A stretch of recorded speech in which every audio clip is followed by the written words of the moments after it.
হবে জুলুম মুক্ত বাংলাদেশ, বৈষম্যহীন বাংলাদেশ, ইনসাফের বাংলাদেশ।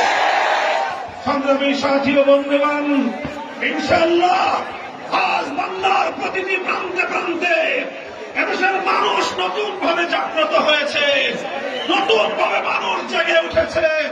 আমি আজ কলমকান্দার এই বিশাল জনসমুদ্রের কাছে জিজ্ঞাসা করতে চাই, ইনশাআল্লাহ ইসলামকে রাষ্ট্র ক্ষমতায় প্রতিষ্ঠিত করবার জন্য, আল্লাহর জমিনে আল্লাহর বিধানের বিজয় প্রতিষ্ঠার জন্য, খেলাফত ব্যবস্থা কায়েম করবার জন্য আপনারা হাতে হাত রেখে সকল জুলুম, বৈষম্য, স্বৈরতন্ত্রের বিরুদ্ধে রাজপথে আপনারা ঐক্য গড়ে তুলবেন ইনশাআল্লাহ।